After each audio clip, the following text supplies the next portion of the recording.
Цел беше всъщност да съберем новите кадри, с които не сме се виждали. Да се видим, аз се казвам Владимир Русев. И съм български воински съюз Василевски и българско народно ополчение, късното народно ополчение Шипка. Властите го регистрираха като българско национално движение, тъй като думата ополчение ги плаши страшно. Те пак си мислят, че ще има една нова Шипка, то те не ще има такава. И те ще са в редичките, обаче не на пълчищата, турските поплещи към върха, ами на жалка една групичка, която попли, за да избяга от редичките на народа, но той лови за кръченцата и въвежда ред. Те отказаха, както и да е. Значи събрали сме се да видим какво ще правим. В момента да започнем с това. Тук има ли бивши по него има? Няма се служащи. Няма значение, значи при нас има бивши действащи военни, бивши действащи полицаи. По една проста причина, ние с политическа партия няма да време правим такава. Всеки, който дойде да ви обещае и да ви дойде, че да направим една партика и тъй ще се оправим. И тъй ще не оправи, има намерение да направи само излизат, да не бъркнем джоба на време. Целта е една, да се направят партика, да вземат субсидии и горе да делят власт, партийните елити, докато разставите напред. Въдеща елате тук, като верни кадра отпред. Станете спокойно, не?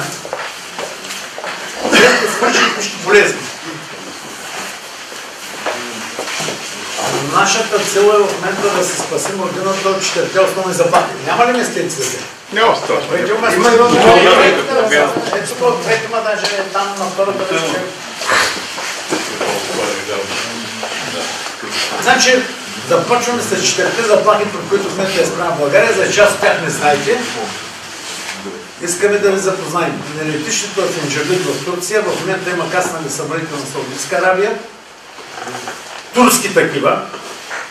А на летището има останали 86 ядрени боеприпаса от армията на Съединените американски щати. Това означава, че в момента, понеже гледате от 3-4 дни Турция и Саудитска Арабия натискат да започнат пътна операция срещу Сирия. Ако това нещо започне и те вземат саудитските пилоти, се оказва, че са обучени в Израел, както винаги. Обучени от тях да използват ядрените боеприпаси на Съединените американски щати. Американците твърдят, че то незаконно, те не са им дали разрешение и прочее, но това означава, че след като американския спецназ не каца на летището Джаджик, не прави десант там, за да изби всичко и да вземе боеприпасите и да откара щатите, значи те се опитват с ръцете на две други държави, които в момента са притиснати и няма на къде вече, да запалят Трета световна война. Саудитска Арабия, освен на Сирия, знаете много добре, иска да унищожи Иран, защото се страхува от Иран. Иран е теган противник и наш геополитически съюзник. Говоря наш на българския народ, на продажното ни правителство. И хвърлят боеприпасите там, това означава война. Дори без изпълнението на тези боеприпаси, ако продължат още няколко дни артилерийските обстрели на турската армия над сирийските погранични провинции, снощи, който от вас е гледал телевизия, е забелязал какво пише. Значи българските телевизии, ако обръщате внимание, Първа, БНТ, BTV, Нова, не показват изобщо от известно време, забележете, просто не показват никъде, за нито едно от тях, какво става по света. Да гледате Сирия, Турция, Русия, Източна Украйна, Крим, Иран, никъде нищо не показват, освен местните си новинки, кой кого е засилен, кого убил, кого ограбил и прочее, само и само да сяват в населението на народния хаос, да настъпи тъй нареченото информационно претоварване, при което би затрупване от денонощни насилия, грабежи на границата, едните протестират сам, другите от сам, да не може да вземете правилни логични решения, какво трябва да правите, за да се спасим държавата и народа. Тази причина, план ли това нещо да продължат обстрелите, означава цялата тая маса с нощи, това го даваха по телевизията, че населението в момента седяло там в мазетата. Това означава, че тези 10 милиона мигранти, които само преди 4 дни Ердоган в прав текст го каза на присъствието на Анкел. И може да се го намерите, като се преберете, тук всички имате компютър в Google-а. Каза така: никакви 3 милиарда евро, 80 милиарда веднага и разрешение. Всички турски граждани вземат решение без да станат членове на Европейския съюз. Тоест без да имат никакви задължения. Да получим правото да пътуваме, да се настанаваме и действаме без визи. Товаря на тези 10 милиона мигранти на автобусите и карам на гръцката и българската граница. Това означава, че влизането само на 100 хиляди от тях едновременно в страната. Ние говорим всеки ден в момента от 500 до 5000 човека влизат незаконно през границата на България. Разградените граници на България с престъпно унищожените гранично-заградителни съоръжения, огради, КСП-та, контролно съдове, съдови полоси, клонове, отбранителната структура, която беше изградена за тях, унищожени ротни, дивизионни, батальонни, полкови и бригадни складове отзад, които трябваше да съхраняват боеприпаси, ако почне война между нас Турция, за изстрели на границата, да започнат да не подвозват, защото в АКС-те и танковете има определено количество боеприпаси да се били там. Всичко това е унищожено, разпродадено и разграбено. Тоест, в момента в Южна България се извършва етно-религиозна асимилация на българското население с помощта както на тези нашенци, които са в този регион и имат друго вероизповедание, така и с тези над 147 хиляди мигранти, които в момента са както в центровете за настаняване, ще ги нарека лагери, настанени, така и във всички селца, пребивайки незаконно на територията на България. Значи, общо през България са имали около 420 хиляди, мадам срамна жена да стои права и тук има местенци, смеете. Част от тях са минали и заминали, огромната част продължават все още са тук. В момента в Турция, по операция Бумеранг, провеждана от турските служби и армия, се извършва операция Бумеранг, означава прехвърляне, подбиране в лагерите на най-радикалните елементи, подбират се от еднакви етнически групи, слагат им се лица, които имат опит във воденето на бойни действия, както в ревизията на Ислямска държава, територията на Сирия, Ирак, Афганистан и прочее, така и след тези, които извършиха те наречените лъжи арабски пролети, финансирани, спонсорирани и организирани от Мосад и Централното разузнавателно управление на щатите, за да може да проникват на територията на България и да отсядат тук. Под прикритието на ордите от бежанци, твърдят сирийци. Казва се, че на територията на Европа има само 74 000 сирийски граждани.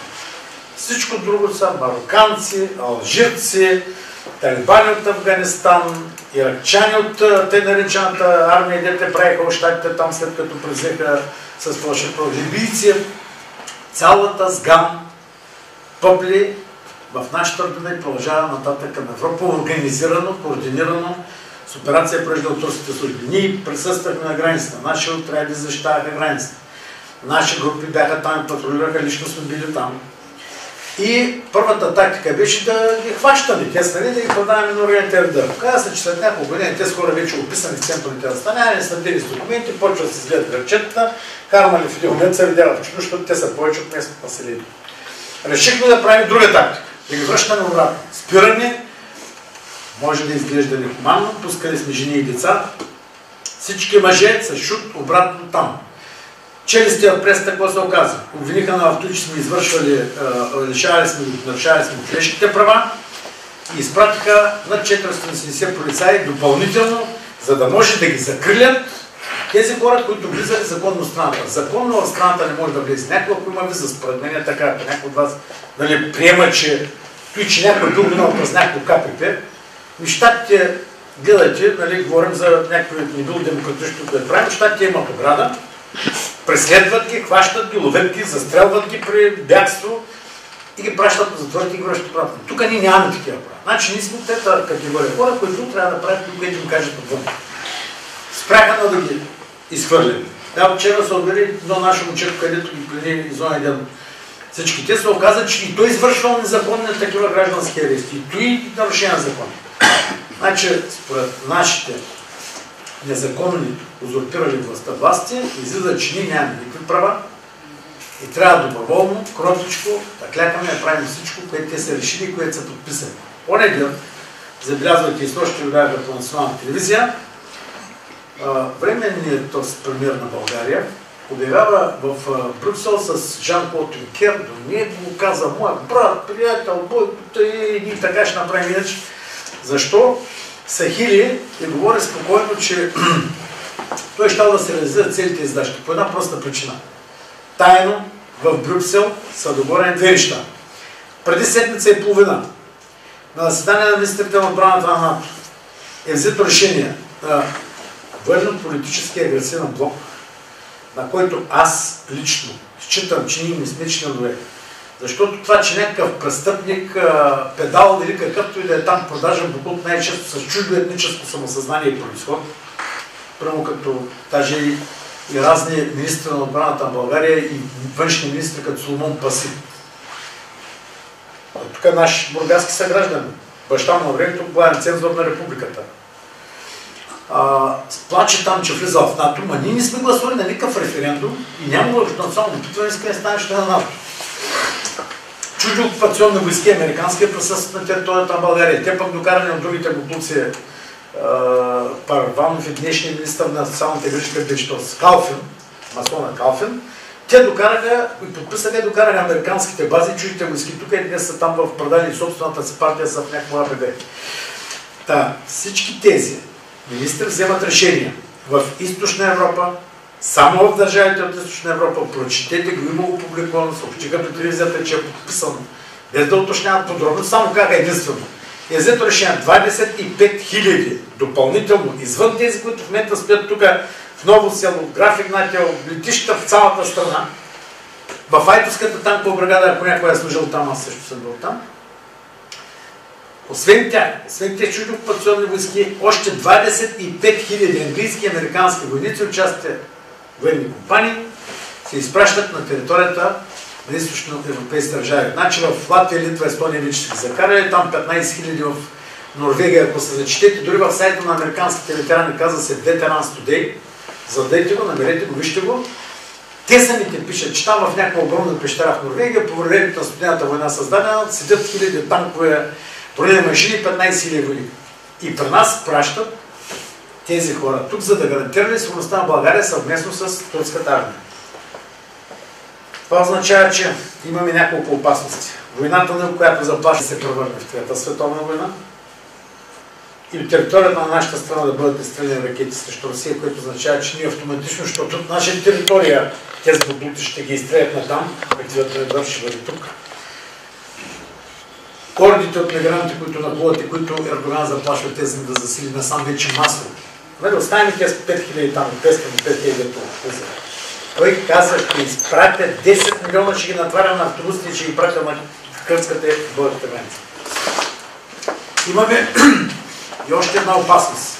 В момента, според един от нашата резидентура в Турция, бивш наш агент, Бейзат, на българска същинер, беше, макар и мусулманин по происход, казва в момента на турска територия бягащите от сирийската армия главарези на ИГИЛ и всички там фронт, Ал-Нусра и всякакви други Ал-Нусра даже въобще да ги вербуват, обучават ги и ги вербуват и обучават частни американски английски военни компании. Тоест те ще ни докарат, защото знаете в Ирак, кой изпълняваше договорите на Министерството на отбраната? Щатите частните компании. Бляковата и всички други. Значи те ще ни докарат главорези, които ще бъдат тук.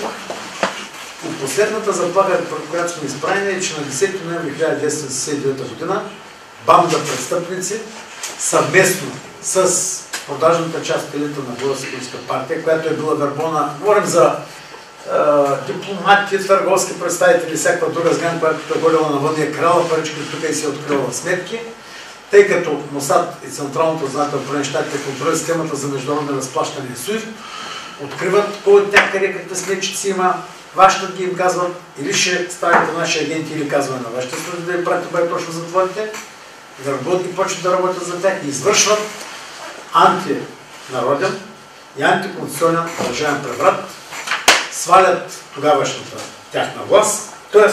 по-порядъчните свои там съпартийци, с цел операция Кардица и Троянски кон, да може двете операции едновременно, върбували хора сред самите нас, да извършат разграбване и разпродажба и унищожаване на българската икономика, промишленост на българската държава, да бъде ликвидирана армията, сами да ни накарат да се крим служите на сигурност и когато разработват плана РАН-ът и един от участниците българските, имаме списъка на всички, български списъци, които са съучаствали заедно с ония едноки и другия, да са съучаствали в разработването на плана. Един от тях каза, добре, ама тъй като гледам по този план, май 3 милиона и половина българи са излишни. И Луканов казва, нормална цена за плащането на прехода. Евреи на Луканов украл България, след него е сатаната Костов, казва, че това е нормална цена, която трябва да плати българския народ за прехода, се тече, какво като няма да ги има в момента на България. Всяка минута в България, според официалната статистика, доколко истина не, умират 9 български граждани.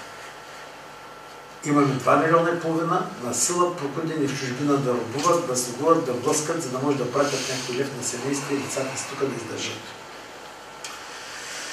Изправени сме пред тоталното сриване на държавата, защото влезат ли те дори само 100 000 мигранти, след тях не видни трева. Ти им последят снехни филма в другите държавички, които в Македония, им последят как попрят ордите, първият там да ги видят. И ще трябва да се спасяваме сами. Защо? Защото хората, които извършиха всички тия престъпления, служиха българската армия, нарязаха с самолетите неизправните, най-силните военно-въздушни сили на територията на Балканския полуостров. Хората, които нарязаха ракетните ни комплекси, с които ако минеше чужда войска да стъпи на българска територия, тогава помните, Турция отделно, Гърция отделно, членове на НАТО, Сърбия си беше, Югославия беше отделно, румънците те бяха борени от режима на Чаушеску, бяха независима държава, който си позволеше да мине българската граница, това означаваше едно единствено нещо. Мощен ракетен ядрен удар на 400 км от българските граници и изтръване на неговите столици населения и на настъпващите към България части. В момента няма нищо. Унищожени са ротните, полковите, дивизионните, батальонните складове. Останали са армейските, оръжието от тях е изнесено, е раздадено, не разпродадено, дори раздадено на Косовската албанска армия, раздадено на грузинците, които отваряха ги от тук, от Бургас, от Варна, отваряха непрекъснато корабите, които откарваха оръжие на грузинската армия, която воюва напад на Северна Осетия, на Украйна, на юдейско-фашистката хунта, която обсебва властта в Киев в момента и за тук няма година и половина на треси на украински народ 264 милиарда заедно. Пари, които се изпариха и ги няма. И с нощи ги даваха по телевизията, как потъват, как няма с какво да се издържат, как не могат да платят цената на прехода и новите цени, които им налагат. Ние сме обречени или да умрем, или да се спасим. Предадени за пореден път от продажната си върхушка, която не е продавала цял живот. От освобождението на ден днешен България винаги е била продавана от своите политици. И когато военните 1934 година една нощ се вдигат, помитат всички партии, прибират всички партийни ръководства, запечатват парламента и ги изпращат в затворите за аферата Деклозер.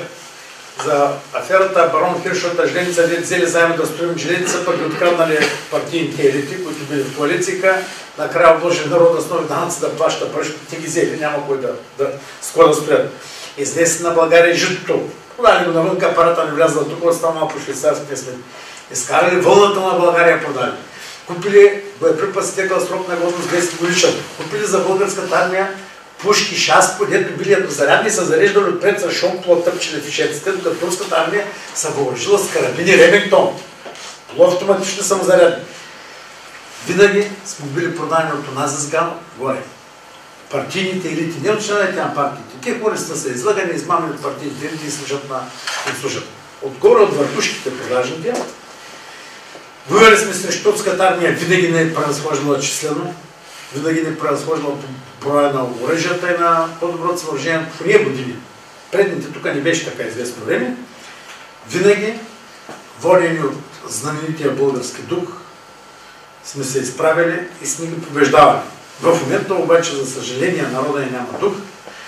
Правителства и партии, всички, които са в парламента, не лъжат, че могат да направят. Единствената цел на партиите е една: влизаш в парламента, викам, че го правим. И сега правим една партия, влизаме там и ви оправим. Влизаме, за да оправим собствения си джоб. Нито една от партиите, които са влизали в парламента, от субсидиите, които получават, не съм чул да са раздали надолу на членовете си някакъв лев. Всичко остава там, да живеят те, да ходят с условните коли, да скупуват апартаменти. Няма шанс партиите да направят по една проста причина. Значи, ако имаше Атака, обещават са патриотична там партия, обещаваха да оправят, нали, да оправят. Всека вечер гледате по телевизията, телевизия Алфа. Внесен е толкова законопроекта, толкова през всичките тези години. Изброяват ги, казват ги. Един няма минал. Така, защо? Защото няма как дори 40 човека на Исус Христос, събратята, да сложи да са честни и почтени, да не са налудничави като някой лидер, който само себе си слага по плакатите и с другите от народа и от Атака не служат примерно. Да не си отцапан, да не участваш в разни провокации, когато тъпна партията те тръгна пред и ще правиш някакъв процес, който излагаш всички. Да не си от рода на тези, като публикували телефоните на тези, които ще арестуват, на притискат и народа почва да ги плюи, да ги заплашва, пък ти след 5 дена им се извиняваш в парламента и те почват да разследват собствените съпартии, защото ти ги доставиш и ги подаваш. Няма как да стане, защото срещу себе с 40 депутата имат 200 партийно-олигархично обвързани буклука, служащи издигнати от партии, от олигарци, от всякакви други, които им плащат и ги държат в ръцете си и те гласуват против. Значи няма как 200-40 човека да им надлият на мен. Дори БСП, която 25 години е властта, на 200-300 хиляда, може би и повече, членска маса. Орелен искат да гласуват вот на недоверие. Минали. Не мина, тем с ДПС бяха за. Що? Не са повече. Значи там, който вярва, че партия ще спасете да направят, даваме им две възможности. Едната да продължат да налъжат, за да загубим и последните си съпротивителни сили, защото те изтриват историята ни, фалшифицират, унищожават образованието ни, изтриват националната ни памет, заличават българските национални традиции, идеали, моралните норми, семейните, които имаме и традиции. Всичко това свършва и в един момент се отзоваваме в ролята на жабата. Значи жабата, ако я пуснеш тинджа враща вода, пускаш и тя отскача веднага, защото инстинктът да се поне сработи. Ако сложим една жаба в тенджерка с подена личка на котлончето и го включим да закъкри, почва бабничко да загрее един момент, който започва да ври, тя вече няма сили да се надигне, защото всичко е станало бавно и постепенно и не може да излезе от там и обречено. Значи, ние сме в положението на жабата. 25 години целта на всички партийни елити, дори на тези, които се пишат патриотични, може да са и такива, не твърдя, че не са, но твърдя едно единствено нещо. Значи, или са дебили, или играят в общия цирк с унес. Или са патриоти и дебили, или играят в общия цирк с унес. Защо? Защото те, обещавайки, че ще направят, всъщност накарат да стоим да чакаме някой да нас спасе и загубваме последните сили, удължаваме агонията на народа си, защото те разпродават разграването, след което му използваме съвъзпълно и правим по-мъчителна и страшна смъртта на децата си. Дори тук има хора, млади от вас, които сте обречени да нямате семейство. Поради простата причина, че българина на съди семейство, той мисли, че трябва да издържа жена си и до истински българи. Да издържа децата си, да ги изучи и да ги превърне в хора. Циганина произвежда 200 деца, чука наред като заек и ги фърля, защото те занимават за машината, която има с пари. Той е от държавните осигуровчици, търкаля са и продължават да почупват циганката наред. А ние сме обречени. Партиите няма да спасат. Тази сгън, която разпродаде България, разграби промишлеността, индустрията, няма производството, няма как да съживим. Разсипа военно-промишлен комплекс, унищожи армията, унищожи разузнавателната служба, защото те пък бяха единствените, които можеха да разберат кой от тяхните пари изнеса навън, че да го фанат за топките и да го обесят. Тази сгама, след като е съучаствала в тези престъпления, тя никога няма да се изправи срещу своите господари, които им наредиха разграбена спред България и да ви помогнем да се върнем нещата обратно. Значи, изход партиите няма. Единственият изход, който има за да се спасим, бързо да се организираме и да успеем да върнем властта, цялата власт, свобода, ресурси, достоинство и бъдеще на българския народ, да възродим ускорено армията си, да възродим ускорено България, да се изправим като мъже, като тези достойни жени, които са тук, и да свършим нужното, отвоювайки се обратно с сила, властта, свободата и правата, от ръцете на бандата престъпници, които са извършили този преврат. Някои те са власт. Власт са, когато ти ги празнаваш за власт. Когато знаеш, че те са банда престъпници, извършили преврат и са ни съсипали, унищожили. Ликвидираха семейства и децата ни, ликвидираха цялата държава. Вместо да се бяха махнали прямо само там, член първи за ръководно управление партията, не бяха стали планата и всичко, за да няма партии, да няма такива буквочиства, да махнат ръководството на служителя съюз, карайки го да им служи като следи кой говорил против тях, да ги оставят да работят срещу външните ни врагове. Ние в момента, тук има по-възрастни хора, аз също не съм толкова млад. Казвам, че запазвайки уния темпа на икономика, промишленост, армията ни настина с мощно оръжие и прочее, ние в момента щяхме да сме 50 години напред. България ще е рай. Защото ще да е магистрат. Русия горе, не от Русия, от Гърдия, от Хърт надолу, от Турция, навсякъде. Всичко да е наред. Всичко е разграбено и съсредоточено в ръцете на 347 човека. В момента принадлежи цялата страна. Ние сме ги гледали предприятия по предприятия, стратегически отрасъл по стратегически отрасъл, фирми с хиляди имена, фондове, акционерни дружества, зад гърба ни стоят 347 буклука и това са както тези, които извършиха преврата Луканов и си е обвързани с Запада, така и техните дечица и внуци. Например, една Лиляна Павлова, която се пише твърдо антикомунист, министърка е сега при Бойко, я знаете всички, се оказа, че давно е бил в Ботев градския партизански отряд, служил борец против фашизма и капитализма. Георги Димитров, като се връща от Москва, тук му дават жилище и живее в София, последствие властите в резиденциите. Това също жилище е дарено на дядо и без пари. В момента тя живее в това жилище, предоставено от фонда на ЦК, т.е. от българския народ, от ЦК, ползването, което ние всички сме създали, и се пише антикомунист. Под тези фалшиви маски на лисици и вълци, прикривайки се отдолу тези и овчи кожички, нали, вълците облекли овчи кожи да измамят очистите и кученците да ги вземат. Те продължават да унищожават и да разгърбват. Карат службите ни за сигурност вместо да се борят с външните противници. Вместо да събират информация и да вербуват от тези мигранти да не слушат, да не казват кой в лагерите е от ислямска държава. Защото органите на ислямска държава, веригите и клетките вървят с бежанците и се препират за тях. Всички тук, помните ли даваха преди известно време, по една западна телевизия беше, може да се каква, даваха как напуват имигрантите и една журналистка ред спъна един и той падна. Тая журналистка след няколко година е изхвърлиха от работа и той в главика за почта граждан Севилина зачитал го за трудов на футболен клуб испански и прочее. Само след няколко година същия случайно го намериха в интернет с рязаните глави да ги държа в ръцете си и се проявиха в махнат. Ето така влизат отдолу, мъкват се и в момента подготвят дестабилизацията на държавата ни, като нещата ще бъдат много прости. Отиваме тук, сме от Бургаската. Имаме като стеришна Стеногенска. имаме нещата под нас на юг. Отиваме в Натурско селце, странжата се кията е тук, народ колкото искаш има от тях. Режем 3-4 турски глави. Първо ще заколят няколко български мусулмани. Задължително. След което отидеш, ще изрежат двете български.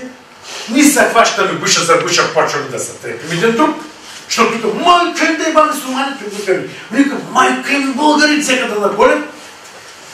Същия момент, използвайки дестабилизацията на страната, че в момента имаме тук 90 хиляди бежанци, мигранти, аз ги речам беднашественици, само да се сбият шиити и сунити помежду си, няма полиция, която да ги спре.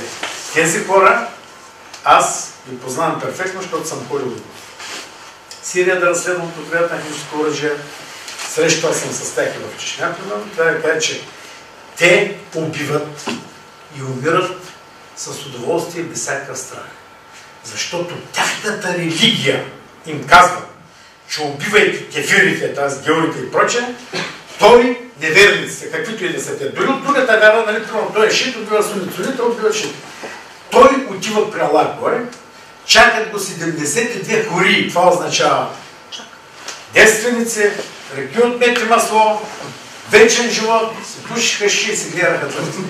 Единственото, от което ги е страх да не би някъде нарушавайки някоя сура от Корана, интересна истината е исляма, кой страна ги за разлика от нашата, като ударят едната страна по бърза и да обърнеш и другата да ти разбиете зърбите, имаш, нямаш ли за дай на ближните си, ние имаме една така примиренческа, робска религия тук. Тези хора се страхуват само да не би да направят нещо, с което да загубят правото да отидат при Аллах, т.е. да се опозорят. Какво ги опозорява? Штурмовите батальони на кюрдите в момента от жени. Убили го жена, може да отиде при Аллах. Ако го пленят кюрдите, го изрежат отзад, позорен не може да отиде при Аллах. Ако го пленим ни, му отворим с ножа зъбите и му наврем на парче сладина, не може да отиде при Аллах. Значи, умират, израстват бой, умират бой с удоволствие, само опозорени не могат да отидат горе и ни страх от това да не бъдат опозорени. Това означава, че нашата полиция няма как да изпрете тук. Службите на Съюз са свързани ръце, отгоре не им дават нито да работят резидентура навън, още там да знаем кой идва, какво прави. Нито в Турция да има резидентура 36 000 агенти, го светиха преди много година, всичките знаете много добре, парламента прие. Всичките ги оповестиха публично. Ние нямаме резидентура в Турция, която в момента е докладва, освен такива, дето са били индивидуално наши агенти на някого и той ги са видил, пробвам да докладва какво става в момента, ние там знаем за операция Бумеранг на турските служби. Значи, ни им дават да вербуват лагерите тук, хваща го, тук ела, тук ми го арестува, гледа го да има семейство, набиват го там, 2-3 палки, карат го в офиса, казвате, виж какво, значи почваш да работиш за нас. Докладваш какво става в лагера тук, какво правят другите, производят ислямска държава. Ще бъдеш радикален, ще прокладваш, ще ги избимите, да се отлайт, да привлечеш край себе си цялата тая сган, да разбереш кой какъв е, тайно не докладваш, ще оставиш билеш си къде си. Иначе семейството ти е тук, нито семейство, нито деца. Почваш да работиш за нас. Няма такива неща, никой никого не върбува. Няма да върбуваме кадри от лагера, по-коротичките, да ги изкараме там, може да ги повличаме към нашите арести и затвори, за да видите другите. Да ги закараме едно време, тук имаше рудник качулка над Сливен. Там готвихме кадри от цял свят да стават революционери, да извършат партизански изпръщи. Закарай ги, обучи ги, пусти ги да избягат на запад, задържи семейството тук като заложници, бягайки там да вкарат промишлени тайни секрети, да информират, да можем и да се възраждаме държавата и да ги залудат. Тук те са наши агенти. Той е пришъл от другия, ние го познаваме. Той даже избяга от България и го търсим. Така ще твърдим. И това не прави. Не дават възможност нито на службите на сигурност да работят, пратиха полицията на границата, ще ги пуснеш да огледат после, ако не са огледали, седят под или на елончета момчета, казват, 3 часа не правиха инструктаж, накрая питам, имам ли право да използвам оръжие и да връщам? Този въпрос не обсъждате. Добре, де как ще ги избутвате? Как да избутва 50 човека и 1 човек? Значи, продадени сме, многократно сме продадени. Шансът да се спасим, има такъв. Един, бързо да върнем всичко обратно под контрол на народа и да се хванем, да се възродим армията и държавата. Няма незаконни неща в това един народ да се вдигне на бунт и прочее срещу престъп. Дори говорим срещу вас, която е законно избрана. Ако тя народ човешки права и прочее, не спазва, му дава право да събира, да обменя мнение, да получава, да разпространява информация, да се организира и прочее. Карта за правата на човека, прочетим какво пише, че имате право на възстание. Там, дето се подписали 1949 година, разработена и приета от целия Запад, за да не измамят, да подпишат, да могат да предизвикат бунтове и възстания, организирани тях. Те са арабски проекти. Обаче 56 година нашите ратифицират тая, той ще ви прочете пасажа, който дава правото, т.е. може да използва. В момента те какво твърдят? Че международните закони са на българските закони. Така твърди цялата власт. Така е записано в Конституцията. Значи, аз съм на мнение, че като се върнем обратно в властта и ресурсите, ще отменим тези неща. Сега не мой международен закон, така е може първо дистанция. Но да ви прочете какво пише според техните тяхното наплавателство. Дори те с това аргумента можем да ги сметем. Взех предвид, че е необходимо правата на човек да бъдат закрилени от закона така, че човек да не бъде принуждаван да прибягва към бунт срещу тиранията и потисничеството, като последен изход. Наречени са тирани и потисници, всеки един от тях. В момента извършват ли срещу нас икономически геноцид? Няма работа, он ще чуйка предприятия, всичко народа се чуи как да се изхрани децата и как да се издържа. Безработните са милиони. Нито български офицери, нито български полицаи в момента получават, както едно време бяхме. Аз съм завършил военно училище. Тъж гарнизоните, държавата осигурява работа на жените, детска градина за децата и ти си отишъл на майната му ония край на държавата, далеч от роден край, от семейството всичко, ти си се заклел да служиш на родината и да умреш, защитайки народа си. Тогава в интерес на истината имаше армия, с влизането в военно училище подписваш договора, значи се подписваш, си готов да умреш. И държавата да сметка на това, че умреш, че живееш далеч от близки и познати, делнощно по полигоните да гърмиш, ти подпис, ти даваш и ти помагаш и осигуряйки тези неща. Момента нищо не осигуряват ни на полицаи, ни на гледа. Те са смешни заплати, дете им видят, те им попълват за ръста и душите. Но те не се грижат за тях. Те ни им помагат да щат патриотизма, вдолюбието и собствената си нация, която им плаща пенсиите и заплатите от собствените си данъци. Ние, вземайки от гърлата на децата си зала трябва да сплатим данъка, ние всъщност ги издържаме. Ние ни тогава, ни Местан, ни Станишев, ни Могобройко, ни Цветанов, ни Първанов, някой ще изкара от джоба си да плати пенсии и заплати, плащаме ги. Значи те са длъжни и са се клели пред народа и отечество. Няма до тя днешен военен полицай, който да се е клел пред партии и правителство. Народа върховния е суверенен, просто пред който се кълнем всички да му служим и да го защитаваме. Така че са длъжни да изпълняват тая своя клетва.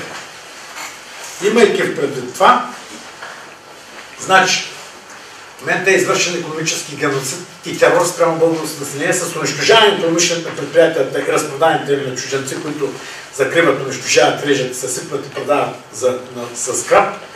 Значи извършват икономически геноцид, терор.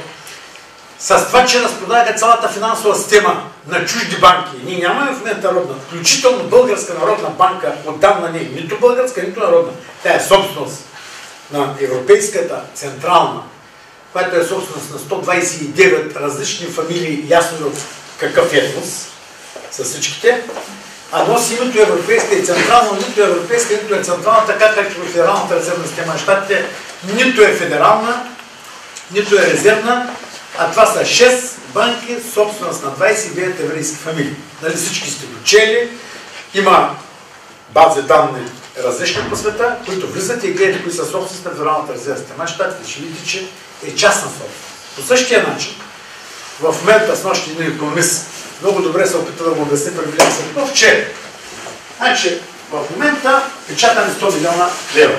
Искаме да си помогнем да си възможно да направим военни заводи, много оборудвани да почнем да произвеждаме оръжие и да се възстановим армията. Тия 100 милиона лева, ако имахме Българска народна банка, ние ги печатаме, разходите от печатане 100 милиона, приеме се каем 500 хиляди за картия обички и нарязване на пресите и персонал, който ги произвел. В момента обаче, значи, т.е. ние можем да използваме 999 милиона и 800 хиляди, които стават освен 200 хиляди разходи, пари реално за тази разхода. С нощи икономист се опита да го обясним, но не знам колко го сме. Тъй като банката не е вече българска, тъй като вече ние, нашите правителства са продали правото да, заедно с банката, правото да печатаме пари. Продадоха до Интернетния двор, ние не печатаме пари. Нашите пари да ги печатат по указание на Европейската централна банка И тези 100 милиона лева ни ги дават в заем. Ние сме длъжни да върнем 100 милиона с колкото да казва, че 16% казва той с нощите и лихвата. Значи да върнем 116 милиона да им върнем на тях, а не само да махнем тези 200 хиляди, като бяха разходи. Тоест, той казва, всички европейски държави, Гърция, Испания, Португалия, Италия, всичко това потъна, защото тези държави са лишени от правото да печатат пари. Тук сте интелигентни. Вземете, има една книга на един знаменит италианец, председател, шеф на парламентарни комисии, съветник на президенти и прочее. Накрая, заради това, че иска да донесе истината, четейки всички секретни документи до народа, напуска всичко, 16 пъти е съден, защото в две държави са взели решение да му изгарите книгите като фашизма. Заради това, че пише, че всички банки умишлено се поставят под контрол на чужденци, дори в нарушение каза на италианското законодателство. В Италия 1936 година е бил приет закон, прокаран в техния парламент, който забранява какъвто и да е бил отдел от италианската банка, националната банка, да бъде продаван или отдаван, или преотстъпван за управление на каквато и да било частна структура. Се казва тайно, нарушение на закона, и нашите правителства тихо, едно след друго, ликвидираха Италианската национална банка и тя в момента е частна собственост. И казват, те всъщност експлоатират народите, отнемайки им правото да печатат пари, за което са убили и Кенеди, убиха, заради което убиха и Вашингтон. Той искал да отпечатва 400 милиона, финансира гражданската война, под контрола на Конгреса, не е федерална зрев, и автоматично го участват. Кенеди заради това казва, най-главното престъпление срещу Америка е печатането на нашите пари от група хора от друг етнически произход. Те казва, правото да печатат пари трябва да принадлежи на американската нация в Конгреса. 2 дена след това в Далас, от 6 места, го чувстват. Същата история в момента е с нас. Така че извършват финансов геноцид спрямо народа. Подавайки. Заробвайки на с тези нови дългове. Всичко печелившо от държавата е дадено на една група хора, частни лица, които не внасят никакви данъци. Тоест, след като вашето семейство откъщи всичко печелившо си го дал на някой друг и се пълен да вземаш заеми, както взеха сега 16 милиарда, за да плащат лихви по предни заеми.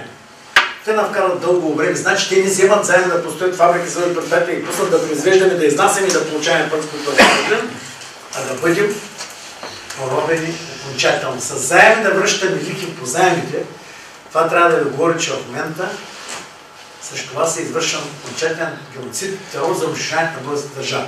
Имаме културен и геноцид и терор. Смяната на образователен, ликвидират учебниците, изтриват на историята, фалшифицират също исторически, духовен, непрекъснато натрапвайки национален нихилизъм. Вчера вместо да почете по паметта на апостола, те се оказали, че са събрали да празнуват смъртта на апостола. Чухте ли го президента с нощта? Бъдете ме, той не изпълнил да почете. Да празнуват. Значи те празнуват смъртта на Левски, защото ви стане да се поe някой друг Левски. Истината е една. Значи те са извършили всички тези престъпления, докараха ни криминални групировки, пирамиди, всички измами, които можеше да ги източат, да го грабят и да ги ликвидират, да ги правят да се вадят хляба денонощно, блъскайки за едната малка заплатичка, с която като си платиш тока телефона хляба вкъщи и някакво децата не остават пари. Нито да спастриш да си направиш жилище, нито за да дадеш жена си някакъв пуста да види друга култура, да пусти галерии и работи, нито да си издържите и да си изучите децата. Значи те са извършили всички престъпления, дори толкова жестоки, дори не едно, с които оправдават това тук. Правото ви на въстание. Въстанието не е нужно да си имате танкове, артилерия и прочие. Виж, аз съм като други война, не знам как се води война. Нужно е просто, са нужни няколко много малки неща, за да си спасите народа. Може да стане със сила, както със силата на духа, така и със силата на оръжието. Нужна е воля, нужно е да прозрете, че вие сте властта, защото до момента, в който някой от вас вярва, че те са власт, сме обречени да живеем в положението на синдрома на битото куче, където минава някой куче по долу пачката, защото ритнали го 2 пъти по газа и то със сила само чака от някъде шут. Не ходи гордо, нали, като вълк, това куче готово да разкъса противника. Мига, в който вие се спомните, че като суверен в Конституцията ви пише: властта проистича и принадлежи на народа. Ето, в който ви прозрете, че вие сте създали тази власт. Вие сте властта като суверен, върховен разпоредител с властта, ресурсите и съдбините на държавата и делегитимирате и тая продажна скара горе, която е съставена от банда крадци, криминални престъпници, превратаджи и всякакви други смешници и глупуци. Тези господа престават да бъдат власт. Тоест, тяхното изчезване като вас, към вашето съзнание, които признавате за вас, и както сега бяхме на една среща предоем тук, където една група събрани между патрулите и прочее, но говориха, че за да се преборим с тази сган, трябвало да правим партии, да участваме в властта, защото законът бил такъв. Ма какъв закон, бичове? Аз не съм им дал право. Някой от вас участвал ли в референдум, който да е бил да влезе в България в НАТО или не? Има ли такива? Няма. Аз не съм. Не помня да има такъв. Някой от нас участвал ли в референдум, дето да станем членове на Европейския съюз или не, и да се съгласим с всички норми да ни наложат болонската система образование, която да произвежда в училището глупаци, да кара децата да намразят и училище учителите си. Защото ги кара да пълват едни течета, без да станат умни, интелигентни момчета и момичета, които се учат да разсъждават, логично да оценят, да правят съпоставки. Някои съгласили се, че ние ще използваме Европейския съюз, ще ни наложи, да станем членове, да подпишат ТРИП. Това е трансатлантическо споразумение на търговия и лъжи инвестиции. Няма инвестиции. Те го пишат, за да го приемем. Те го подписаха и сега е валидно за нас. В това споразумение пише, че освен това, че приемаме с неговото подписване от страна на Европейския съюз, всички държави са длъжни да приемат американските норми за ГМО продукти, да приемем изискванията на Монсанто, да използваме само техните семена и пестициди и прочее, с които окончателно да унищожим държавата си, че транснационалните корпорации получават правото, след като една държава в нейното законодателство има членове, които пречат законно да се добива шистов газ, да се използват инсектициите на Монсанто, за да ликвидираме и почвата си, да се произвеждат ГМО продукти, тази държава автоматично бива съдена в тъй наречените частни арбитражи, финансиране от транснационалните корпорации, с което те обуват държавата да им плаща милиарди, без дори да са стъпили тук, да се инвестирали и ще се прави каквото е било на територията на България. Налагат чрез тези частни арбитражи милиарди глоби и срещу това не приберат държавата. Значи, ако някой ви беше казал на времето, че уж тази демокрация и детния носят означава разгром и унищожение на цялата българска индустрия, на всичко, което произвеждаме. Първо място в света, производство, кари, мотокари, въоръжение, комплекс на основно света, место в света, промишлено развитие. Ще отидем на последно, че заводите ли ще бъдат нарязани, разпродани на скрап. Всички военни заводи ще бъдат разпредушени, в момента има един единствен държавен военен завод. Че армията ни ще бъде здравите си самолети, ги нарязахме сами, ракетните си комплекси сами, даже Иван Костов ги подари на щатите да ги разследват, руските ракети да могат да им противодействат. Че народът ще се чули как да се издържа, че ще плаща и ще ходи да стърси джипитата по разни частни кабинети някъде си, след което те пък ще пратят да се изследваш, ти ще тръгнеш да търсиш къде е частната лаборатория, да отиш да платиш, да направят изследванията и да загубиш дни, докато правиш това, че ще ликвидират децата, че ще променят системата на образование, че ще ни сприят историята и ще фалшифицират. И даже излезе, че Левски полицията пълно законно го правила то сега съседни търси до арестува. Аз съм убеден, че никой от нас, дори да бяха направили референдум, те бяха казали истината, никой нямаше да гласува. Аз не помня да има референдуми за ЕС. Вие помните ли така? Помните ли референдум да са искали разрешението да разпродат българските банки цялата финансова тема и да я превърнат в чужди така? Аз не помня. Не помня да са напитали да е имало референдум или национално питване, да разпродадем ли цялата индустрия на България и да я разграбим, да отчужим и да дадем на една група наши хора, дето да крадат. Не помня. Значи тук има възрастни хора. Има и семейни такива, предполагам. Законът е казан. Ако аз тръгна да продавам жилището и съм семейен, задължително жилището ще трябва да се женами, да отидем двамата и да подпишем прехвърляйки го е примерно на господин. Що? Защото е със собственост. Тоест, общонародната собственост, на която ние всички сме със собственици, които са по-млади, с майките, бащите си, бабите и дядовците си, а в момента и като техни наследници, е била незаконно разпродадена, без някой да направи нито референдум, нито допитване и без да не поиска пълномощно да я продава. Поредното престъпление на тази сграда. Поредното такова. Значи при това положение, при всички тия престъпления, ако мислим, че можем да стоим и всеки момент, сега като помни войната, Турция 36 000 запасни е изстреляла горе на границата нашата, всеки момент с продължаване на артилерийските бомбардировки над сирийските градове, което е незаконно, те по същия начин могат да бомбардират нас както незаконно на Попей в Ирак. Нали ги помните как преди месец нещо влязаха в Ирак, правителството ги иска, те казват, ние сме там да обучаваме и се останаха там, завладявайки Киркук и петролоносните райони на Ирак и се прибирайки ги себе си.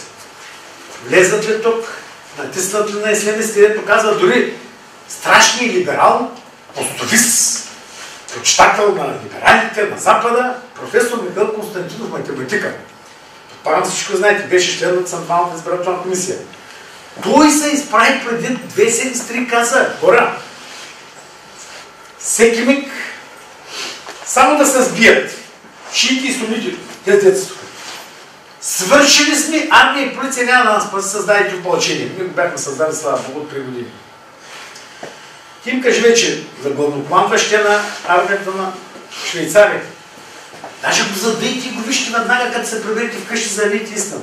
Главнокомандващия на въоръжените сили на Швейцария каза всички швейцарски граждани, там военната служба е всеобща. Но жените не влизат в това. Оръжието се го съхранява всеки един вкъщи. Които не са били в армия, които дори мъжки убили са в нещо друго, болни и прочее, и не са воювали, не са обучени, нямат оръжие вкъщи. Отивайте в спортни зали, тренирайте се, как не се въоръжавайте в Европа, какво казвате? Какво ще говори? Страшна гражданска война. Министърът на външните работи на Германия какво казва?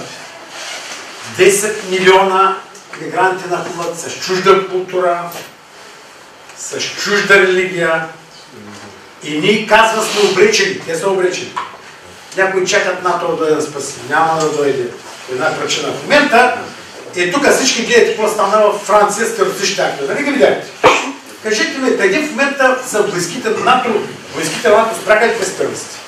Спряха ли от мигрантите? Вземете клипове, тук не знам дали да не пуснеш, да видите какво правят френските магазини. Дъргуват, бият, полицията бяга, колите, те ги трошат и ги трошат ги пред очите на хора, ги трошат на от магазина, човека бяга се заключва в хладилника вътре и дърпа отвътре, те му поточиха магазина, му съсипа газа. Пред немския магазин, там дето огледни клипа, седят пред магазина християни, човек над немския жени и ние смъкват.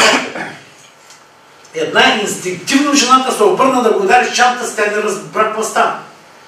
Те измазаха лицето си, умурция, биха, тръщнаха на земята, изкачиха отгоре, докато спря да мърда. Нито охрана видях на магазина, сега не си, нито полиция.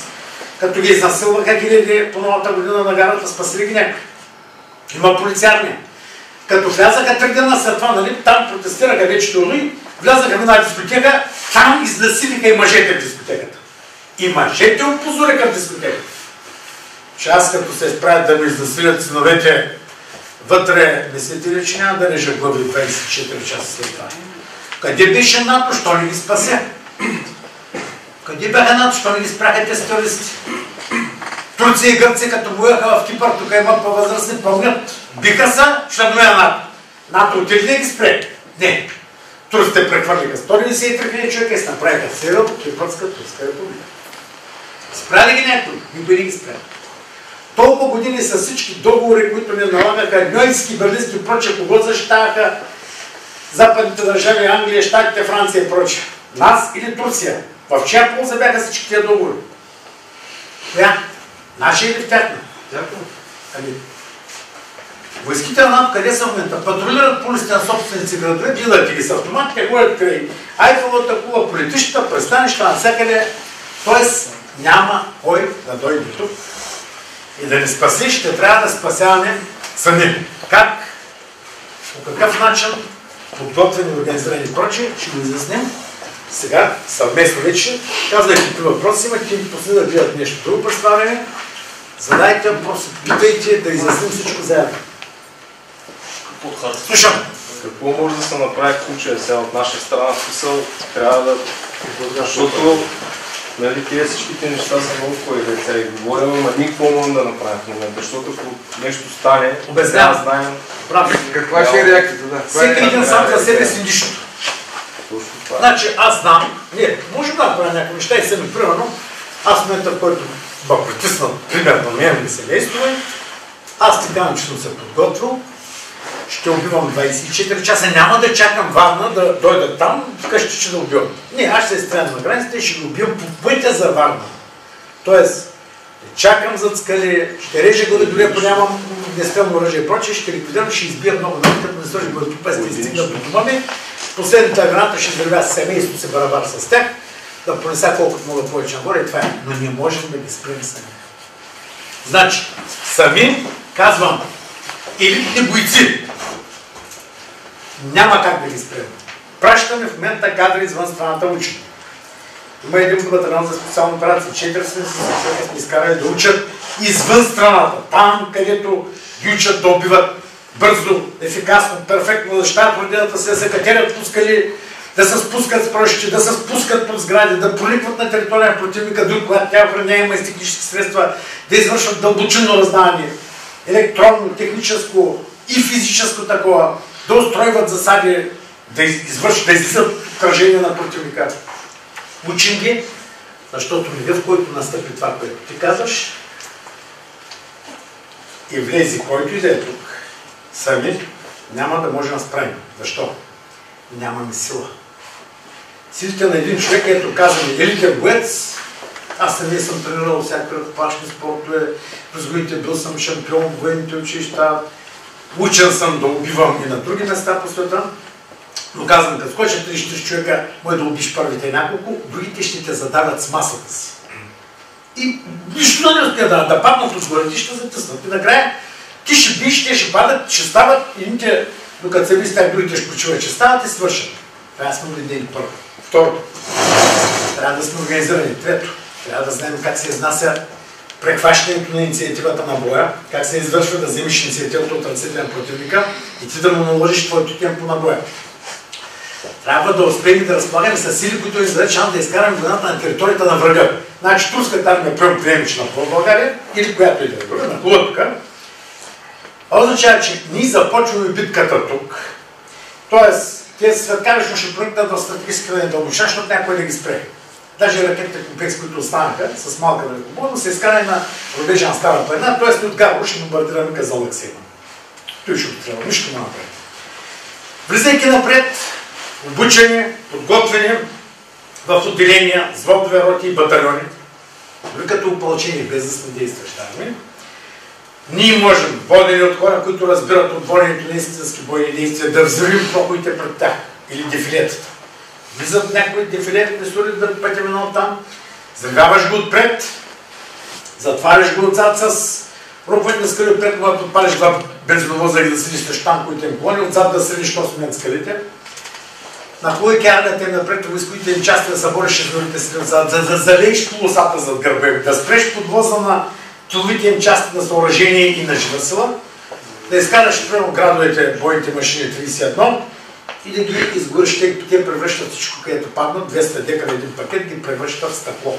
Даже камъка се стопя и става стъкло. Може да извършим хиляди неща, можем да ги бием. Тоест, ние дори имаме и специално разработен план, как да не се удар по това, какво да направим така. Но не изнесем ли войната на територията на противника, оставим и те да бъдат на наша земя. Значи, бомбардирайки, взривайки изровите стени, заливайки прочее, ние ще избиваме нашата нация. Тази причина е добре да изпратим напред истинските си диверсионни подразделения. Ние в момента имаме наша 68 бригада, след специална операция, която е недокомплектована, не е пълен състав. Единствената задача, която гледате, използват нашите лъча управници, узурпатори. Аз личам узурпатори, защото с помощта на циганските гласове, които се купуват, те от властта твърди, че да управляват. Те без да имаме според закона 50 плюс 1% от гласа на снег, който има право глас. Тоест трябва да гласуват милиони, те ги няма. Но те подглъчат, се отиват горе и продължават да управляват. Тези узурпатори в момента ги ползват да ги пращат да пазят в Афганистан задника на войските на НАТО и на американците. Пазят им базите, летището, в Кандахар, Кабул, това правят. И патрулират. Значи тези хора се ползват там и България плаща милиарди, вече около 3 милиарда са ни разходите само за това, че хората непрекъснато да пазим задника на НАТО и те отиват и се връщат, отиват другите. Той само се заменят, ротират се. Ако имахме истински диверсионни части, бригади за специално операции, високопланински, алпийски, въздушни десантни щурмови бригади, силите специално предназначение и морски такива, ние в този миг, който настъпи решителния миг за оценяване на България, щяхме да ги изстреляме напред, да влезат на територия противника, дали правейки десант с парашути, дали с планери, слизайки долу, дали прониквайки нелегално по двори път, изкарвайки на брега с различни диверсионни средства за десантиране, да подкарат да разширят щабове, комуникационни възли, военни заводи, пристанища, летища и да изтребят висшето политическо и държавно ръководство и военно такова на страната агресор, която да е. Там взривяваш атомни електростанции, там отвличаш тия камиони с гориво заправчи, тя бензиновози, карваш го в тунела срещу идващите влакове, взривяваш го вътре, сриваш всичко, сриваш язовирните стени да текнат огромните язовири, да заливат надолу всичко, предизвикваш такива аварии и катастрофи, които да принудят милиони да умират там и да се дигнат, да питат тях правителства, бе какъв кур се сменя, че има жени тук. Отидат и видите, са бити в България и да нападат България, след като ние тук не избиват момента тук. Ако ние не изнесем войната там, сме обречени. Тъй като в момента няма кой да я изнесе. В момента дори нямат сили с 61-та Стрямска бригада в Карлово, 2-та Тунджанска Стара Загора, 68-та Пловдив силите специална операция, 3 батальон става там. Ние не можем да направим нищо, защото срещани с командването на тези войскови части, за да ще разбрахме, че всъщност те на 10 бойни машини имат една команда. Те не могат да се запалят машините, камо ли, че ходят, че убиват. Не говорим, че не са предоставени достатъчно средства на нашите пилоти да имат налет. Тоест, много часове въздуха може да използва хубаво този самолет, изтребител или бомбардировач. Нямаме самолети, нямаме двигатели, всичко това е тежено. Войничета нямат голямо скло да стигнат до границата. Те за ответ на парад София искат да им дадат пари, че не могат да стигнат София. Няма кой да ни спаси. Значи, можем, при положение, че създадем и това, за което ние сме го създали. В момента общо развитие организации Воинския съюз и Шипка, може би по добре бяха 29, 24, 29 хиляди, в момента вече може да са на 40 хиляди общо за двете организации. Поне така смисъл. Разделиме хората си на отделения, взводове, роти и батальони. Обучаваме ги доколкото това е възможно. Сами с собствени сили и средства, валяйки пари от собствените си джобове, да си платим патроните на стрелбището. Да си дадем паричките, с които платим найема на спорта зала, в които вкарваме нашите инструктори да тренират.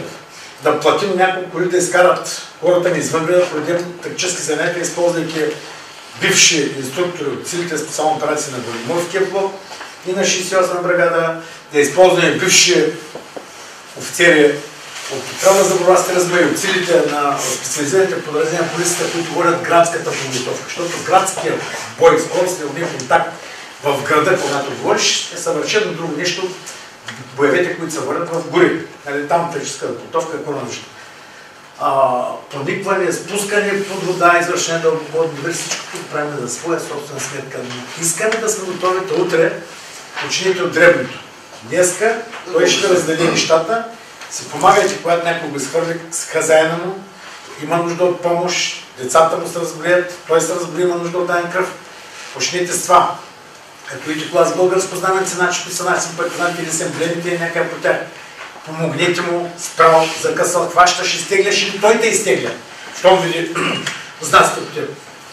Тренирайте заедно с другите ни кадри. Има в Бургас, работи ефикасно структурата, много е добра.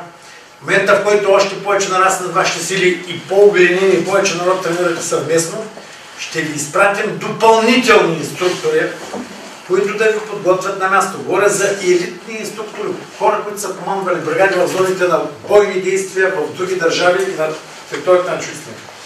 За да станете елитни и прекрасни бойци. Той ще ви обясни как се създават тези отделения.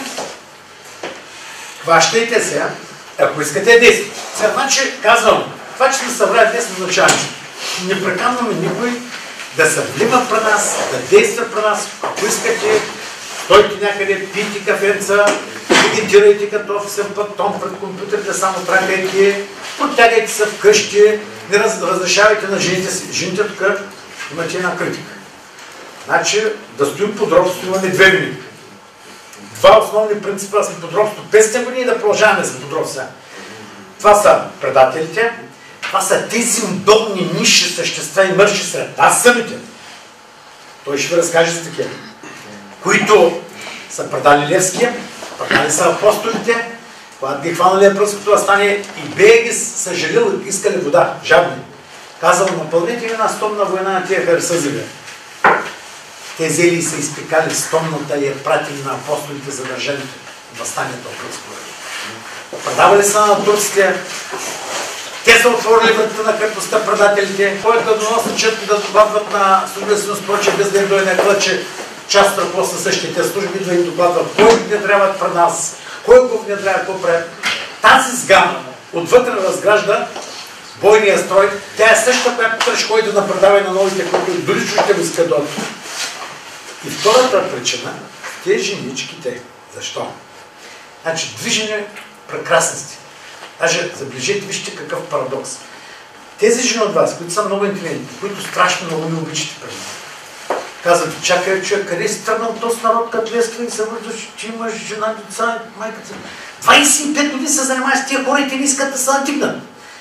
Гледай, ти си добре, имаш всичко, гледай си семейство и живота, не се занимай, те са само продактели, те не са събрали двама вече се бият, кой да води бащата си дружина. Стой си вкъщи. С думата стой си вкъщи, за да ни запазите, вие го правите от добри чувства.